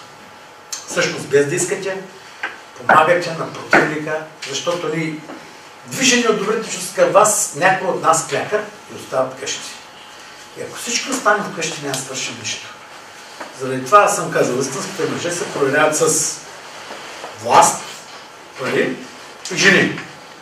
Отдадели са на една от тези трите обовки, в момента ние имаме предатели, които са продадаха за по 200 лева. И такива които си има. Много е хубаво, Цветанов е създал една структура Българска доброволна гвардия, още 2-3 движения Цветанов ги ръководи от ГЕРБ, за по 200 лева по душата на някой. Тази сгама, когато настъпи деня и часа да се вдигнем и да свършим нужното, след това ще ги вържим по дърветата, чисто голи тези педеращчета, с плакатчета до тях, кого са предали, защото офицерите от служба сигурност, искайки да останат на работа и след това, говоря за умните. И тези от тях, които наистина го правят пък не от интересчество, от любов към родината, ни информират кои са те, с какви лъжи толкова се ходят да пишат, кой ги вербуват. Това, че не сме ги избили до момента, означава едно. Искаме да ги използваме, за да дезинформират противника, той ги внедрил, вярва им. Ще ги пратим там, където не искаме да бъдат, когато им ние свършим работа. Там с доносите им, с клеветите им, с разписките за получените парички, да може всеки един от нас да мине, да спре, да се изкрачи отгоре, да му забие един шут задника, докато изсъкнат там вън. Защото тази сгам е виновна 500 години сме под робство, те предадаха Левските, отвориха вратите на Търново. Към жените с любов и уважение, разчитам, че те ще разберат, че ние го правим заради вас и заради бъдещите ви деца, защото ако сега не го направим, сте обречени да нямат такива или децата да израснат в робство. Благодаря на тези жени, които подкрепят мъжете, с които са заедно, дали са им приятели, любовници, мъже, законни съпрузи, дали просто съжителство заедно, подкрепят в битката, трябва да бъдем заедно. Обясним за отделенията и ще продължим нататък. Така. Отделението означава да сте бързо управляеми, координирани и в рамките на 5 години да съобщиш на 5 човека под теб. Най-вероятно се струва, че в момента враговете са много, пък вие сте малко, нали? Това е защото сте сами. От гледна точка на това, че за последните 25-6 години, за да може тези хора да свършат това, което са планирали, те просто са ви разделили. Убеден съм, че тук в момента има поне от всички партии хора, които са симпатизирали или са гласували, включително аз в времето съм гласувал. За 25 години тяхната функция е да не разделят на фенове, на партии, на ДПС, атаки, матаки и така нататък. Отделно на всякакви други, всякакви грубости върнаха земите на хората да могат да се фанат брат за гушата.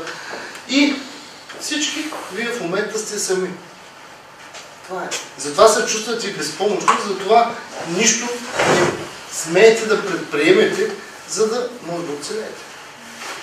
И затова един по един се заминават. Колко млади хора за последните няколко месеца обрахме от това? Със сигурност всеки един от вас е чувал, че някой познат, и то особено в момента 60-70 набор, те тръгнаха.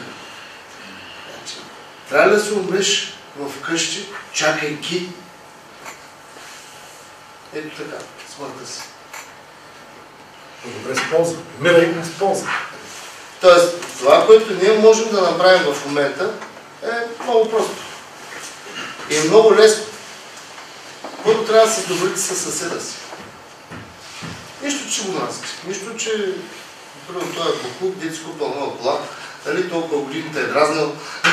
Защото когато дойдат тези талибани, щеш не щеш, той е опората в момента. Първата опора.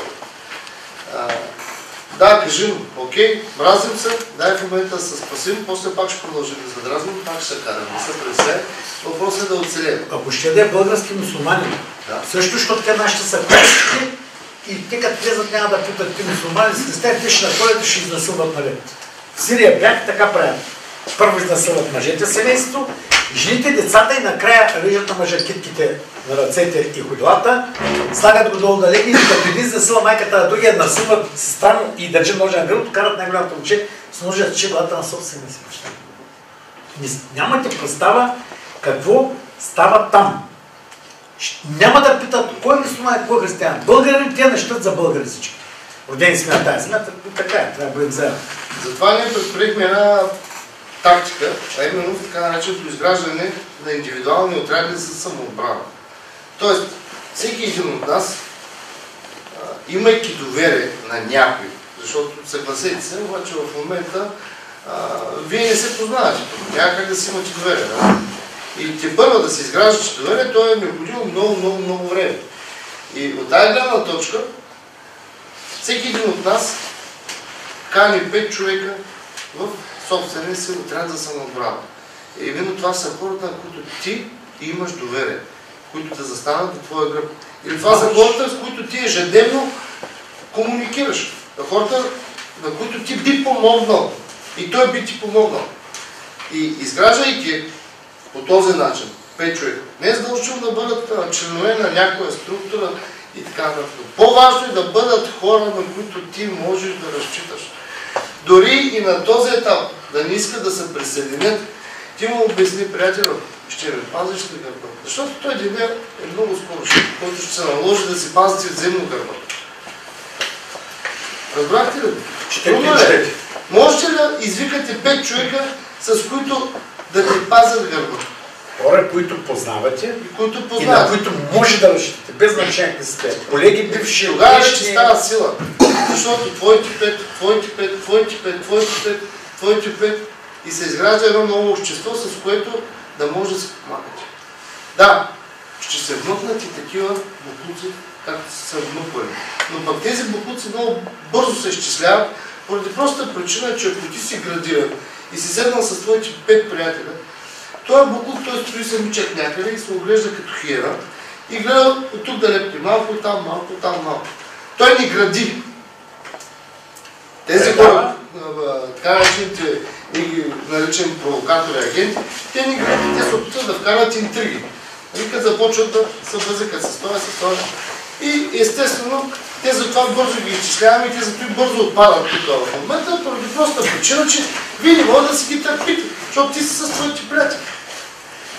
Даже най-интересно е, че властта се опитва да вкара като агент-провокатор между нас педали. Значи те вече са стигнали такова пъти, само педалите са склонни да отиват да им стават единия педал пак изне известен, че предали другите. Те нас събраха, притиснаха, че има снимки там, правили една градска сбирка и да казаха, ще напуснат вестниците и да са внедряли такова и така. Другия въпрос, казвайки. Разбрахте, 5 човека, на които имаш доверие. Защо? Искам да нямате разговор. Тоест, налага се бързо да ти се помогне, нападнали сте в някакъв род, примерно казваме долу царя, омаря, прочее. Ти звъниш само на 5 човека.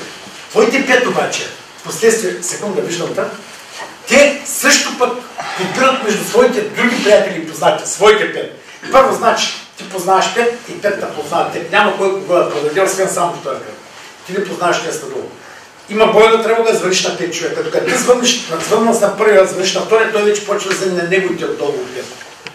Те започват да звънят на другите 5. Да звъниш на 5, нямаш 500 телефонни разговора, които да се окаже, че телефонът се вече е изключен, като си минал лимита. Нали? Ние съобразяваме тактиката и стратегията с настоящото финансово състояние на народа. Второ, светкавично-хоризонталната структура позволява да бъдат мобилизирани много бързо огромни сили.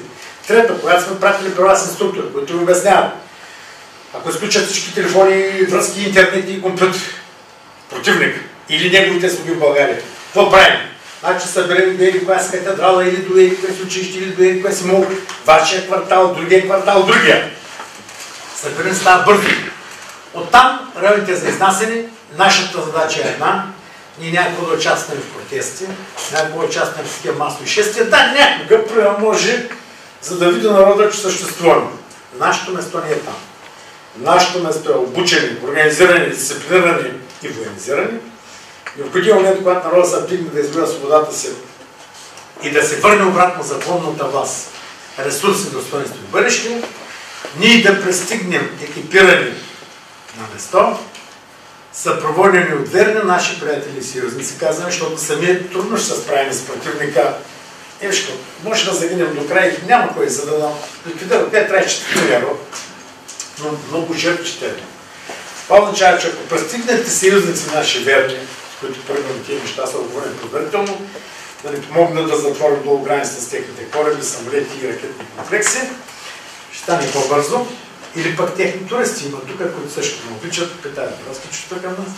Това означава, че нашата задача е да пристигнем на местото на финалното сражение, когато народът е излязал, там майка, бащи, деца, бабички, малки дечица, такива, и да заставим престъпната сгара, просто без да използва сила, да предаде и да върне обратно нещата на народа, да отмени всичко, което е правил 25 години, като незаконно такова, и доброволно в нашето присъствие да приеме, че предава себе си и всичко, които 25 години се участват в разграна отношение в България, на органите за предварително производство, да ги разпитаме, да признаят къде са парите, които кърнах милиардите, в кои банки, да наредят на банките и ги върнат обратно, да ги лишим от имущество.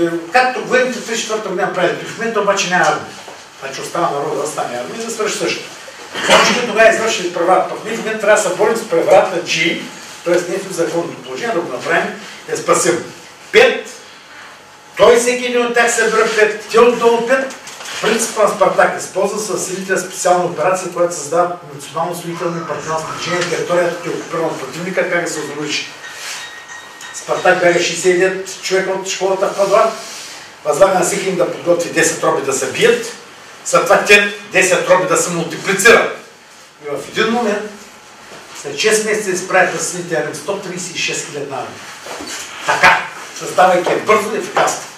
Слушам сега това въпрос. Да, всичко ми беше говорено тук, що на Одеви споменахте, че ще настъпи ден, в който трябва да се направи нещо, което вие очевидно планирате или сте по-впечатление оставам. Тук що от държавния преврат, какво точно? Ами аз не отричам, аз казвам, че антинароден и антиконституционен държавен преврат е извършен в 1979 година.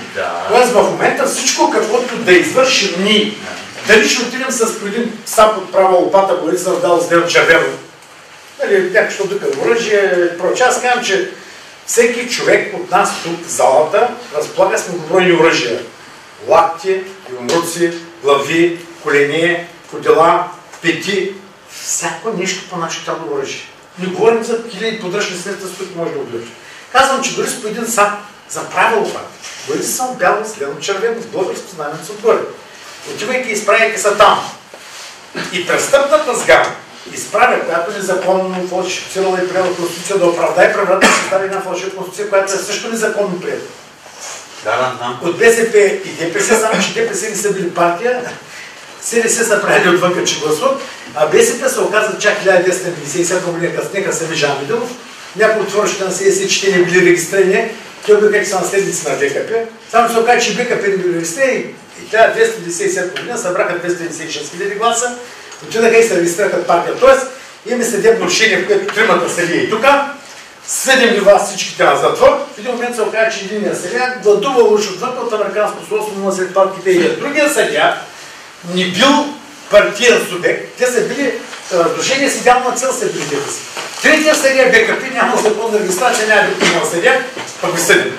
Означава, че според римското право това означава, че е правно нищожно. Така че излизайки с тези, примерно, знамена, изправяйки слугите на режима там да го пазят, ако тези слуги забравят, че са се клели пред народа отечество и се объркат нещо, забравят, че народа плаща пенсии и заплати от данъците си, а не властта, ако се объркат, че са се клели пред партии и правителства, някакви престъпници, и случайно решат да им служат, аз не виждам как с палка, тонфа, дори каквато ще да е тя и с шлема, който съм напузил, изправям се тук срещу вас с палки, шлемове, с бронежилетка, с ръколетници и първо от вас отпръска, че да си спие по забравалото, нали? Спускаме от предия шлема, аз не виждам. Отигам го да видя да вразна с палката, ти пак отпръскаш с боята, спирам да виждам и оттам нататък ще можеш да ме биеш и да ме беш, да правиш каквото си сме. Защото не мога пак да пазя тези неща. Аз не съм целил кован като космонавт за броня и ставам без защита. Така че това просто принуждава, виждайки, че има организация, че имат срещу себе си хора, които интелектуално ги превъзхождат професионално и знаят как се неутрализира всяка една силна заплаха срещу народа, тези хора просто ще спечелят, както казва Сунца, че великото изкуство на война, който е така, войната е въпроса за живота и смъртта за всяка една държава. Ти не си готов за война. Това го каза и фелдмаршал Молтке, знаменития германски стратег началник. Ако той в мирно време не си подготвил армията си за тотална война, започните, ти вече си обрекал държавата си на смърт. Също казва Сун за 2800 години преди него. А там той казва следното.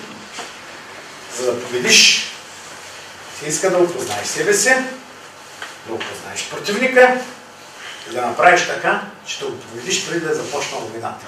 Да спечелиш войната преди тя да започне. Как? Когато демонстрираш организираност, дисциплинираност, интелект, тактически и стратегически планове, които заставят имбаса, които заставят противника, разбирайки, че няма как да те спре, да се поведе, т.е. вразумява полицията, да се спомни, че се е гледа да служи и защитава народа. Не партии и правителство. Народа, суверенно, властта. Да се осъзнае, или като в тела седнаха на смята, оставиха народа в парламента да видят, или ако са достойни си на отечеството, били са вярни, били са народ, арестували са народ, аз го оправдавам. Бият на като вземат 50 човека, ще ви бият. Като вземат 500 човека, ще арестуват 5-6, може и да не ги бият. Като вземат 50 000 човека, самите те идват при нас полицейски офицери, от жандармерията, идват от частта за борба с масови дезинфекции, идват от барите и казват следното. При нас в щаба идват. И казват също, което ти казах. Биди се, напити, защото иначе ме изгодят работа за поета да бие и да ги пръска. 500, някой друг арестуван и съпровождаме и ги пазим. 5 или 50 хиляди. Ходим отстране и ако тръгнат да вършат 50 000 работа, правим на листво нещо. Или късане толкова не сваляме форми и изчезваме, защото ще разкъса народа, или си изкупваме греха, че сме ви били, арестували и прочее в миналото, за да стерилизираме хлебеца, като се обръщаме кръгом и първи се втурваме да ги хванем, да ви ги излечим, да ги изнесем отвън, за да ги лечуват. Аз се обясних, че не трябва да се лечуват, те трябва да бъдат здрави, живи да ги разпитат. Добре, значи има идея все пак това нещо да се осъществи. Една обсада, примерно... Обяснявам, имаме тактически, стратегически, командно-щабни оперативни планове за всяка една ситуация. Добре. Мигрантите в България да стабилизират страната. Нахлуват турска армия. Тръгват да фалират банки, народа излиза по улица, почва да се бие един с друг, защото в банките няма повече пари от 5%. Тоест, в една банка може да се вложи 10 милиона всички тук, повече от 5% от вас не може да се приберат обратно парите, защото те са многобройни, многократно продадени под заеми и ги няма вътре. Та при всяка една ситуация, каквато и да е тя, без значение, ние сме в състояние да реагираме организирано и светкаващо. Сега, как? Какво гласят плановете? Значи там пише, че ако искаш да реализираш нещо, не трябва да го разказваш прекалено много. Не, защото в Молдова се случи нещо подобно неотдавна. Те обсъдиха и направо ще... Сега, значи за разлика от тях, българският народ е по-подготвен да свърши нужда, защото не е нужно само да обсъдим така и да щурмуваме без предварително да проведем необходимата пропагандно обяснителна работа след полиса, за да обясни, че ние плащаме пенсии и заплати. Дори без да правим нищо, утре да надосам. Да не си платим данъците март месец, какво става? Свършва. Нито Бойко Цветанов не стане, тогава ще се бръкнат джобовете да изкарат и да им дадат пенсии и заплати. Могат да им дадат колкото в момента да ги задържат там да напазят, да може да се качи на самолетите и изберат. Не, има самолети, значи има самолети, които са подготвени за бягство. Тази сгана горе, престъпна. Чуваш какво пише вестниците? Провокатори тръгват да подкрепят полицейските протести въоръжени с автомати и картечници, придобити от тези, които складвали. Кои се отнася за нас. Разтоваха наши хора тогава, защото се плашиха да ни изкараме хората. Само че те не знаят, че при нас тук е шанурирано. Тоест ти арестуваш някой, който е отпред, под него има 10 още, които са заместници, които да изкарат хората. Ще арестуват теб утре. И няма да те изостави. Тоест да арестуват дори най-дребното човеченце от вас. Това означава, че всички от цялата страна, с изключение на ударно-щурмовите групи, които имат една единствена задача да усвоят народа, да се справят срещу какъвто е противник сражава с него, всички други членове, симпатианти и прочее, кой с коли и прочее, кой с паразити заедно да задоволим, кой на стоп ще се отзовем в този град и трябва да се отзовем там, за да принудим местната полиция, прокуратура, партии, партийни елити и прочее институции и техните незаконни временни структури, като областни администрации, защото властта е наша, тя е наша, не е тяхна, веднага да пуснат човечето, защото иначе това означава едно единствено нещо. Бунт. Ето след даден тук, само че организирам. Това, което е решено организирано. Те обаче събират информация. Те да бъдат предатели.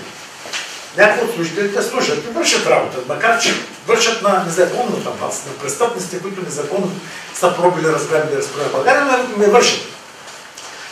Тези хора им докладват, работят и те знаят, че в момента срещу себе си имат една организирана сила вече около 40 000 човека. Не са толкова прости и разбират, че тази сила не е толкова тъпа, че за да гарантира на българския народ, че се случи всичко това, което става, на всички ни е ясно, че ако го направим, уния са отвънка, ще наложат блокада. Али така? Няма да изнасяме, да направят да кликнем. Само, че не знае, че ние сме говорили пазарите в друга посока. Турция е станала тази Турция, която беше, една изостанала българска страна, аз на времето съм бил там, знам какво беше, благодарение на 134 милиарда, която превела годишно в Русия, от износа на хранителни стоки и текстил. И говорим за машини, съоръжения, буи, лакове, химикали, турските да стоят там. Отварят пазарите за нас. Не само Русия.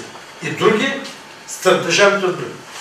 Ликвидират, валят от системата суд за международно разплащане, мое плащане. Вече сме договорили през кои други банки ще си правим плащане. Дори има и друга система, която не е суд. Има и друга световна банка, която е направена в Азия вече. В момента, в който свършим нужното, знаем ли, че има кой да се отзове на помощ тук, ако Турция реши да находи, защото някак се плаши, каже, че прави туите по-колес на ход се възползват. Има сили, които при първия зов за помощ навдигнали се върне обратно свободата властта и ресурсите българския народ, ще пристигнат и ще ни поставят необходимите ракетни комплекси ескадрили, за да гарантираме сигурността си. Лети плоти ракети, че си е слава Богу си още. За всичко сме помислили, понеже тази сган знае. Понеже тази сган престъпна там не е толкова тъпа. Тя знае, че в България има на 300-400 хиляди руски семейства, които живеят тук примерно. Те го братя славяне, никой да не е организиран и те са тук, те живеят тук. Значи Русия има правото първо един път да дойде същите гражданите на българската армия, което автоматично да кара да забравя, че турската армия може да бъде просто така. Защото Русия има правото да ги спаси. Да не говорим, че между тези хора има 156 хиляди, които са служили в армията, сражавали са в Афганистан и в Чечня, видели се смъртта в очите, ни им пука и са готови да подкрепят българския, защото сме братя. Но никога Русия няма да дойде да освобождава България, така както някой си мисли. Чакай. Що? Защото и там полиците може би си мисля, че на намеса вътрешна държава, член на НАТО, е агресия.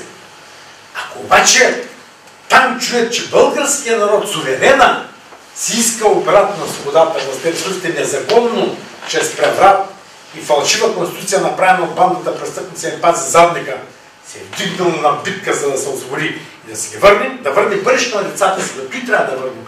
Да имате бъдеще. Аз вече годините са такива, че мога да се на всеки момент.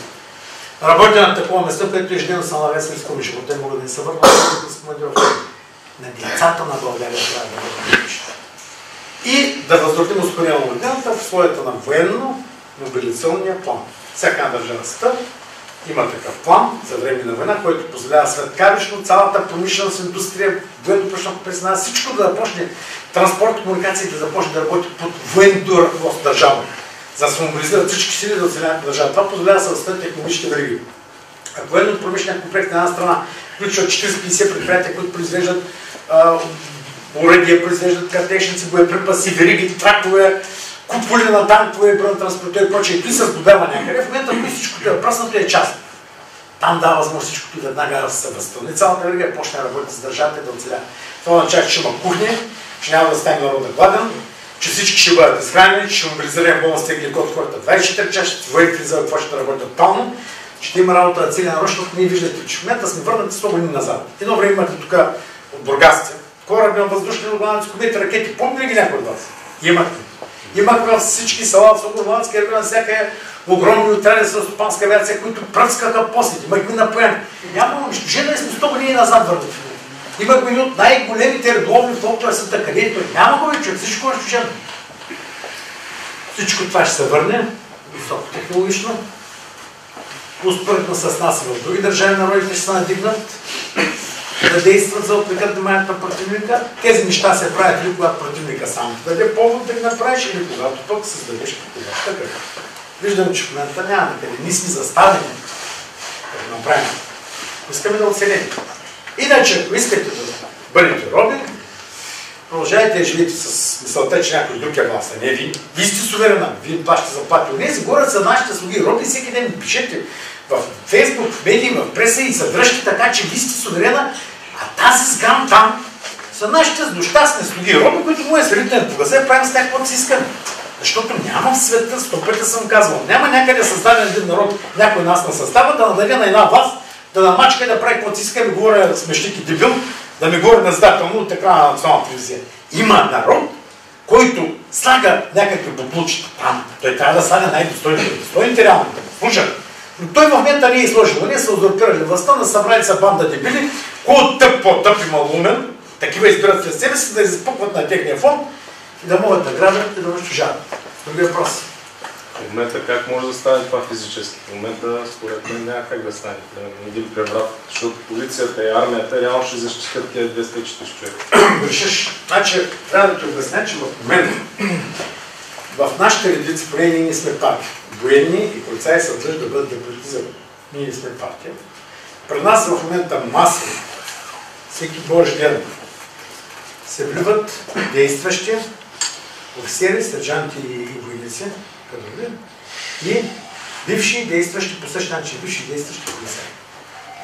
Значи тези хора от една страна може би някой казва, те, защото усещат, че вече нещата отиват на изуигащи, нали, какво, бързат да демонстрират, за да се запазят работа, след това да станат на работа. Това е факт, те, с които са заедно с народа си, ще трябва да повишим 2 пъти звание и длъжност, да ги издигнем на командни постове, защото той участва в битката на свобода, ние трябва да сложим после идея. Пази тая битка на свобода.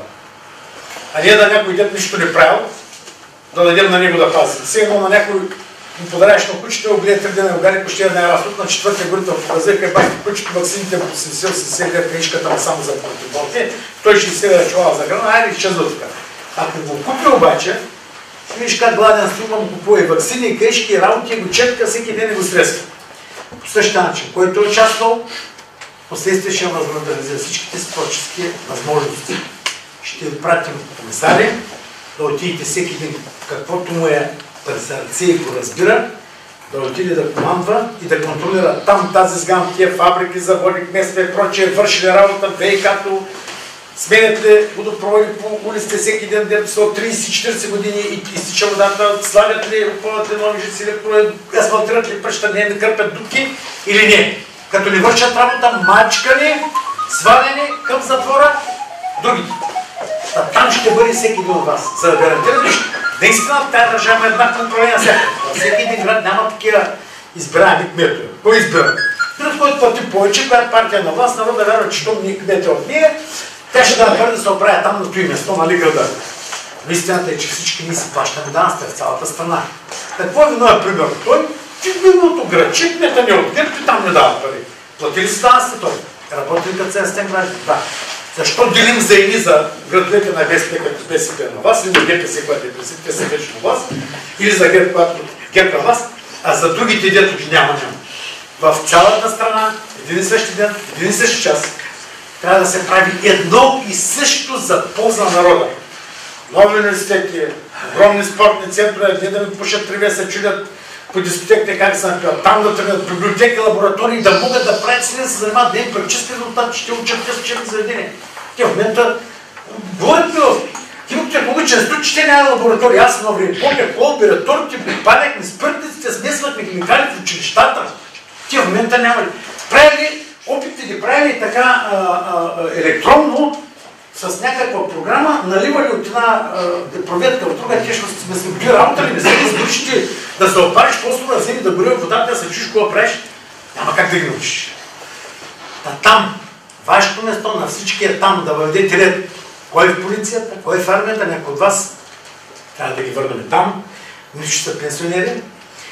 Някои от директори на заводи, които са били някои, не са участвали в проявяци, не са грабили там, с млади момчета от вас и момичета, върнат, има опита, те си имат енергията, отличници от учебните заведения, да действат, да възраждат страната. Имаме строим много високо технологични заводи с експортна ориентираност, нещо, което дори на криза търся да се изнася. Имаме задали селското стопанство, да го направим екологично чисто. Знаем как събрали сме 576 страници програма добри специалисти, кое как да се оправи. Наука, фундаментална. Какво трябва да изобретяват поне с старчета, дете чеше цял ден задника и бърдичките се гледат в българската края науки. Практически неща полза на народа. Чужди изобретатели да ги привлечем тук, да се произвеждат промишлени образци, което се измисли, за да продаваме готови изделия, да продаваме суровините си тук, да си изнасяме дървен материал. В момента да изсичат долу секията, даже тук имахме, не знам дали е тук жената, която ми подаде сигнал преди седмица, какво става там. Изсичат и изнасят камиони чужди номера. Там дърво, горското е там, където са дали се, може аз поне съм бургазлия, не помня, бяха едно време до съда, там бяха количките. Там реп и мачкани. Няма с добро, няма да стане. Отива ни казват, че са вимшки им заповядвате на тази сгама. Тя приказки интернет, като ти говориш, като си говорят тук, те не разбират. Те разбират само, когато слушат железни команди и дървото. Тропото на дървото по задниците си. Други въпросни неща. Значи по регистрация имате право на граждански натиск. Тези, които са наши членове, знаят много добре, тъй като много трудно мина регистрацията в съда, но това са две абсолютно законни структури. Едното е Българско национално движение Шипка, в него участват младежи и жени, които не са служили в Казарма. В Морския съд на Съветски, това са бивши и хора минимум минали. Бивши действащи офицери, сержанти и войници от армията и производство с хора, които имат опит. Значи тук имаме удостоверенията, вие ще ги видите при Стойчо и тук, ще ги разгледате и в това, което е разрешено от съда, то вече е закон, знаете по това нещо, и имаме право да оказваме граждански натиск. Сам ти, като физическо лице, няма как. Включително тук е забранено, също не е разрешено. Също е разрешено, да. Така че няма какво да се представяте от гледна точка, ако действията ви са координирани с щаба. Някой пристигне веднага. Значи казвам, някой да се опита да ви притесни от тази мръснишка сган, която вече се плаши от името. Те знаят, Варна решиха да разпродават пристанището, решават такова. Само споменаят името, че пристигаме на място, ги накара автоматично да се откажат.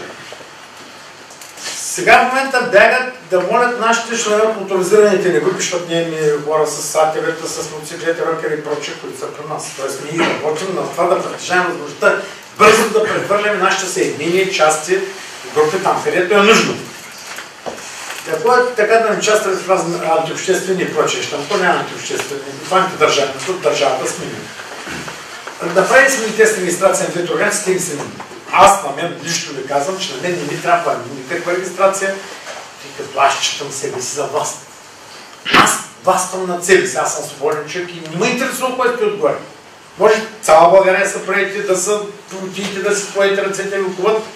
Един е достатъчно да остане, който не признава тази правителска пационна власт, който е готов да сражава до край за свободата на този народ, България ще съществува, докато той е жив. Но за успокоението на тълпата, на масата, на хорицата отдолу деца плашат, кои са нашите протести, да? Ние направили съдебна регистрация, за да сте законно според тези незаконните закони, които на тази сган, да сте регистрирани до ипотека, за да може да се справите с спокойни, когато някой притиска мъчака, що правиш ти, да бягате и да викате политическо преследване. Да и променят всички правозащитни организации, дето са отвънка и ближат газовете на нашите бутулци, че те си извършват разправа политическа с противниците си и прочее.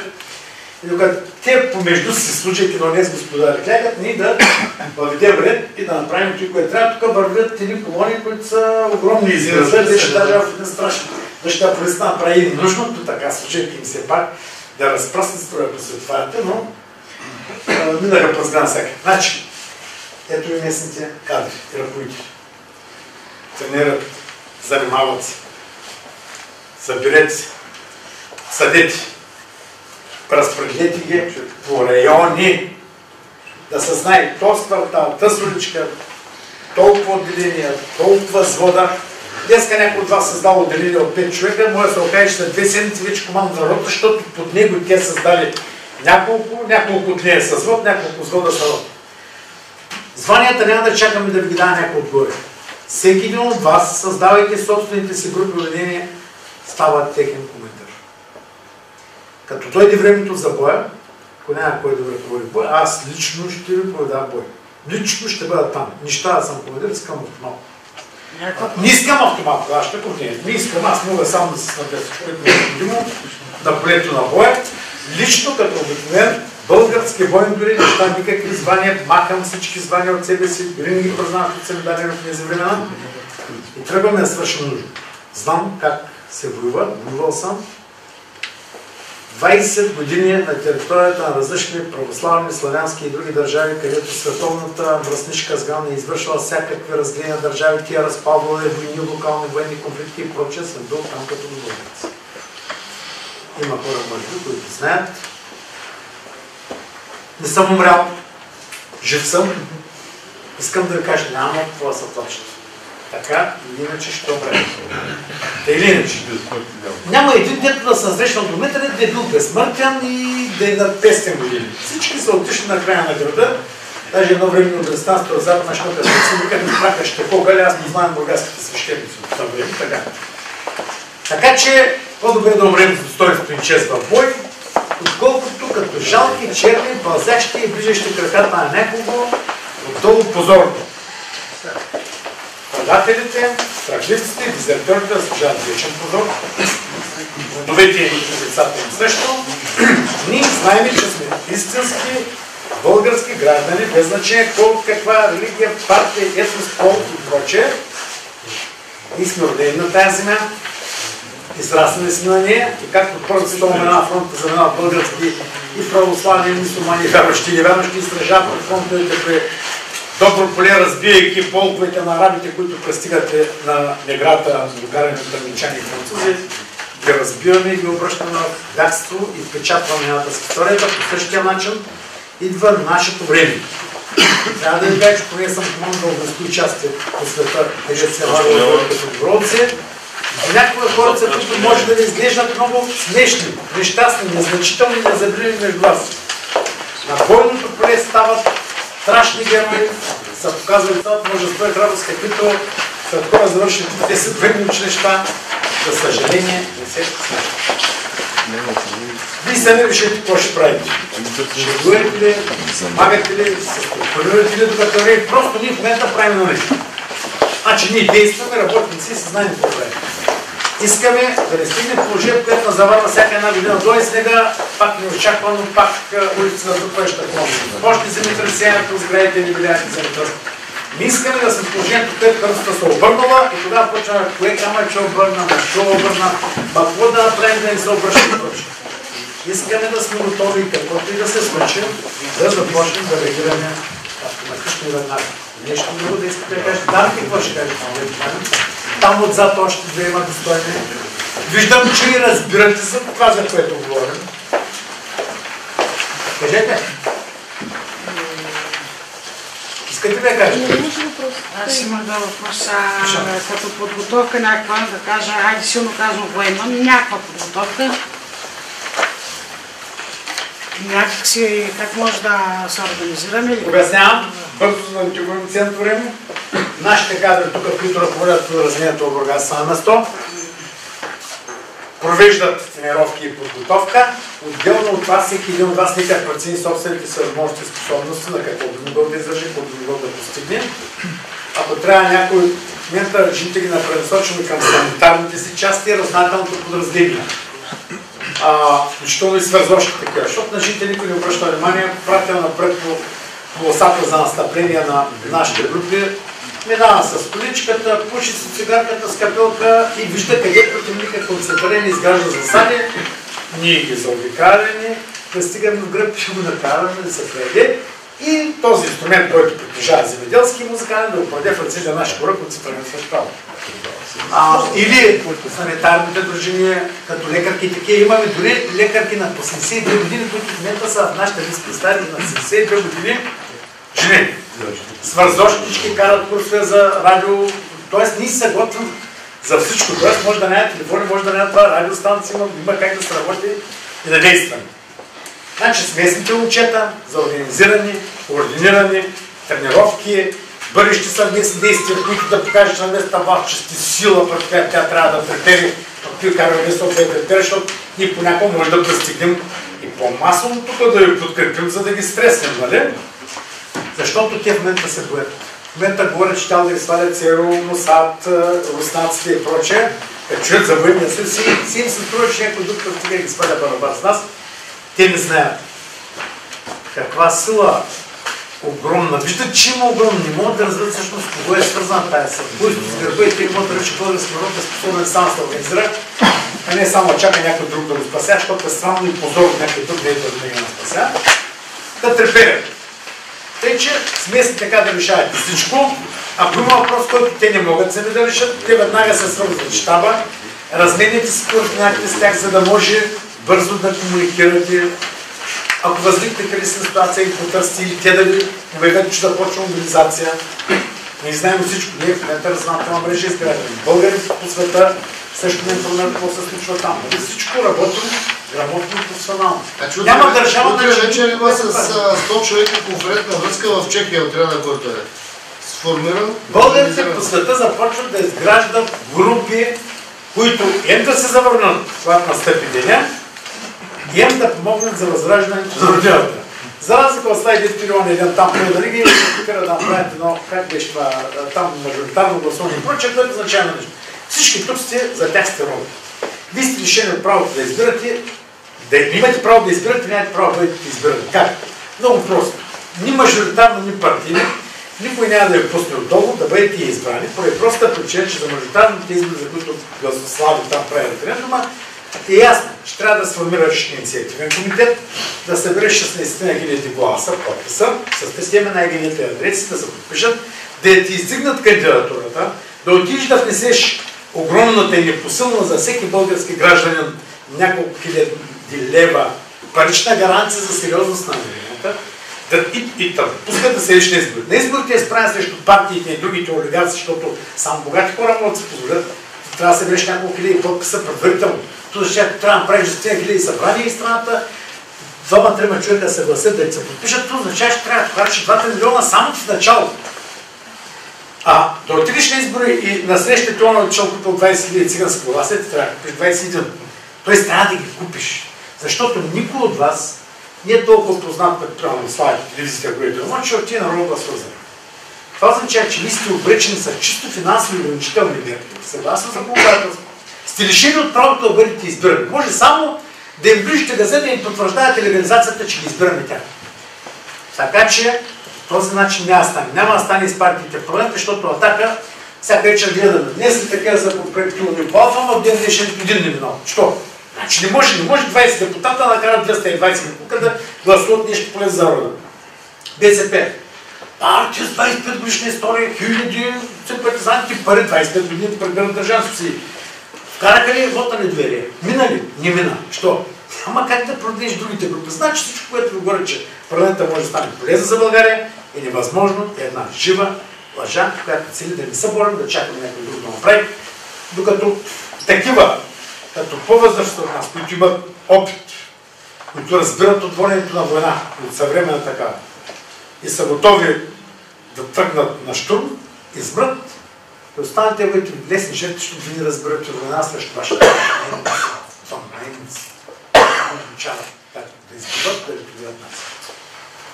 Друго, затова разбрано ли? С тях сядайте с момчетата, грамотни жени сте, мислите и действате. Вие даме тук, какво ще кажете в тази част? Значи, има възможност за развитие за всеки един от гледна точка на това, че града...